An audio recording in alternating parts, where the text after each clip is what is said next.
بس یہی رزق ہے۔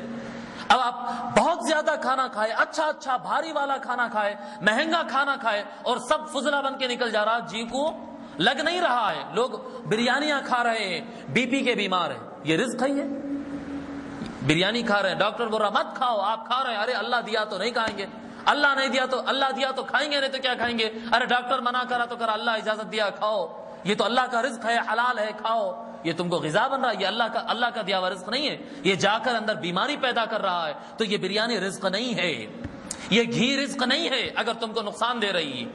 رزق اس کو کہیں گے کہ کھانے کے بعد وہ طاقت بنائے۔ اگر شوگر بنا رہی ہے، بی پی بنا رہی ہے، بدہضمی پیدا کر رہی ہے، قبض پیدا کر رہی ہے، تو پھر یہ رزق نہیں ہے۔ اب آپ کو بتاؤں، عام دنوں میں جتنا آدمی مضبوط اور کام کر سکتا ہے، مومن رمضان میں اس سے زیادہ طاقتور ہو جاتا ہے، باوجود اس کے کہ وہ کھانا نہیں کھاتا، دن بھر کھانا نہیں کھایا۔ اگر آپ عام دنوں کے اوقات میں دیکھیے، آپ اگر ناشتے کو اگر آپ کو عادت ہے 8 بجے ناشتہ کرنے کی اور 9 بجے 10 بج گئے 11 بج گئے تو یوں بیچے ہیں، لاغر ہو جاتا ہے، کیا بات ہے، وہ تھکان ہو گئی، کھانا نہیں کھا سکا یارو، بس ہاتھ نہیں ہو رہا میرا، ایک ٹائم کا نکل گیا، دوپہر کا وقت اگر گزرا تو اس کے نڈھال ہو جاتے ہیں۔ اس کے برخلاف رمضان میں آپ دن بھر کام کرتے رہے، یہ الگ بات ہے، سائیکولوجیکلی لوگ کمزور ہو جاتے ہیں، ارے میں کھانا نہیں کھایا، میرا ہاتھ نہیں ہو رہا، یہ ایک آپ اپنے اوپر لاگو کر لے رہے ہیں، بیماری کو آپ مسلط کر رہے ہیں، آپ بیمار نہیں ہیں۔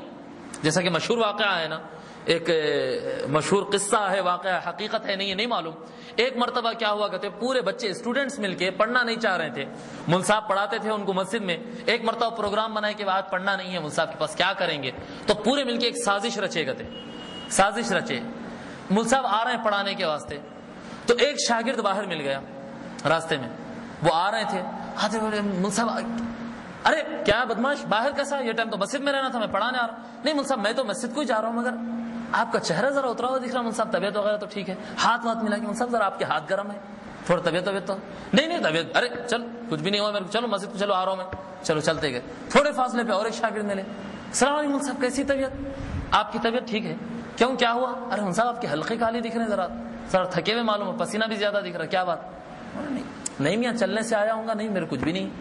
تھوڑا اور آگے گئے تو پھر ایک شاگرد ملے، بولنے لگے صاحب آپ کی طبیعت تو ٹھیک ہے، بہت دبلے چہرہ اترا ہوا معلوم دکھ رہا آپ کا، میں تو مدرسے کو جا رہا تھا، مگر آپ کی طبیعت صاحب آپ تھوڑا آرام کر لیجیے نا، ارے نہیں میاں کچھ بھی نہیں، کیا ہے، اب بیچارے فکر میں پڑ گئے، میرے کیا ہوا، میں تو ارے نہیں یارو ذرا تھکان ہے، رات میں نیند بھی برابر نہیں ہوئی، ان کو خود ایک یعنی دماغ میں چل گیا، ان کو ہوا کچھ بھی نہیں، 1 سے 4 آدمی پوچھنے کے بعد ان کے دماغ پہ سوار ہو گیا کہ میں بیمار، ارے ہوں گا یار، وہ سمجھ میں نہیں آ رہا، میں بھی کاموں میں ایسا جنونی ہوں، صحت کا خیال ہی نہیں کرتا ہوں، آ کے بیٹھے پڑھانے کے لیے کتاب کھول کے بیٹھے، تو بچے تیز سے سبق شروع کرتے ایک دم مول صاحب اگر آپ تھکے ہوئے تو ایسا نہیں، مول صاحب آپ کیسے، آپ کی طبیعت، ایک 2 لائن پڑھا کے انہوں بولے، اس کے بعد نہیں بیٹے ایک کام کریں گے، کل پڑھ لیں گے سبق، اب ذرا میں تھوڑا طبیعت میری صحیح نہیں دکھ رہی، بہت نڈھال ہے، ذہن منتشر ہے آج، چلو کل پڑھ لیں گے، بس بند کرو اب جاؤ گھروں کو، سلام، کامیاب۔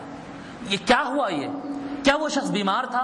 یہ مشہور قصہ ہے، یہ سازش جو رچتے ہیں، نفسیاتی طور پر آدمی کو جو بیمار کر دیا جاتا ہے، بار بار کسی آدمی سے کہا جائے، انٹرویو کے لیے کوئی آدمی جا رہا ہے، ارے آپ نہیں دے سکتے انٹرویو، ارے بہت ٹف رہتا ہے یارو، آپ کی تو اسٹڈی اتنی ہے، ارے نہیں آپ کی پرسنالٹی ویسی نہیں ہے، ارے آپ کا فیس اسٹائل ویسا نہیں ہے، ارے آپ کی انفلوئنس ہی ویسی نہیں ہے اور آپ نہیں فیس کر پائیں گے۔ 1 سے 4-5 آدمی اگر اس کو بول دیں گے تو وہ یقیناً پاس ہونے والا آدمی بھی جا کر فیل ہو جاتا ہے، وہاں پر اس کے ذہن پہ سوار ہو جاتا ہے کہ میں نہیں کر سکتا ہوں۔ رمضان میں ہوتا یہ ہے، جو آدمی یہ تصور کر لیتا ہے ارے بھائی میں کھانا نہیں کھایا، ارے بھائی میں کھانا نہیں کھایا، میں آپ کو حقیقی واقعہ سناتا ہوں۔ میرے والد صاحب قطر میں ایک شیخ کے مسجد میں نماز پڑھاتے تھے، جو اب اس وقت قطر کا بادشاہ ہے، شیخ حمد آل ثانی، رائل فیملی جو ہے، بادشاہ جو اس وقت ہے، وہ اس وقت ولی العہد تھا، بادشاہ کا بیٹا تھا وہ، اس کی مسجد میں والد صاحب نماز پڑھاتے تھے۔ تو فجر کی نماز میں والد صاحب آیت الکرسی اور اس سے متصل ایک آیت لا اکراہ فی الدین، 2 آیت ذرا لمبی ہے، پون پیج پڑھ لیے پہلی رکعت میں، فجر کی نماز میں تو 1 پیج سے زیادہ ہی پڑھتے نا، تھوڑا پون صفحہ پڑھ لیے، دوسری رکعت میں تھوڑا کم پڑھے، اس کے بعد سلام پھیر دیے۔ جب نماز ختم ہوئی باہر نکلنے لگے تو وہ بولتے شیخ حبیب طولت علینا صائمین، وہ شیخ صاحب بولتے ہیں کہ شیخ حبیب آپ تو نماز بہت لمبی کر دی ہے۔ تو والد صاحب بولے فجر ہے نا، تو بولے نا صائمین، ہم روزہ ہے نا، اتنا کہاں برداشت کر سکتے۔ ان کے دماغ پہ روزہ سوار ہے، حالانکہ فجر کو اور سحری میں کتنا ٹائم ہوا ہوگا، نہیں، ابھی کھانا کھا کے دسترخوان پہ سے اٹھ کے مسجد کو آیا اور بول رہا ہے کہ ہم تو روزہ ہے، اتنا زیادہ نہیں ٹھہر سکتے. ہوا کیا پیٹ خالی تھا؟ پیٹ خالی نہیں تھا، جسم میں کمزوری نہیں تھی، صرف میں روزہ ہوں، میں کھانا نہیں کھایا. یہ جو سوچ لیا یہ انسان کو کمزور کر دیتا ہے. یہ سائیکولوجیکلی، یہ جو ہم دن میں صبح میں دیر تک سو جاتے.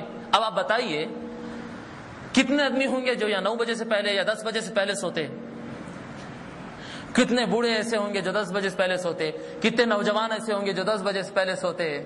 نہیں، کوئی آدمی سوتا ہے 11-12 بجے سے پہلے. عام طور پہ بتا رہا ہوں، اسکول کے بچوں کو چھوڑ کر ہر آدمی آج 11 بجے 12 بجے سونا تو ایک عام عادت بن گئی ہے. اس کے بعد رمضان میں تراویح کتنے بجے تک ہوتی؟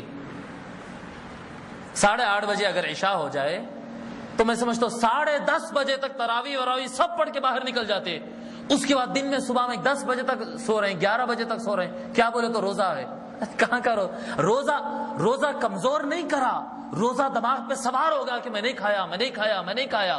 نہیں، آقا صلی اللہ علیہ وسلم فرماتے شہر یزاد فیہ رزق المؤمن، کہ مومن جو ہوتا ہے اس کا رزق، اس کی طاقت، اس کی جسمانی طاقت رمضان کے اندر بڑھ جاتی ہے.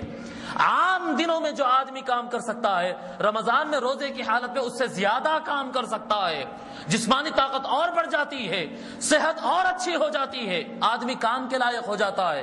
یہ جو نڈھال پن رہتا ہے یہ آپ کے اپنے دماغ کی کارستانی ہے.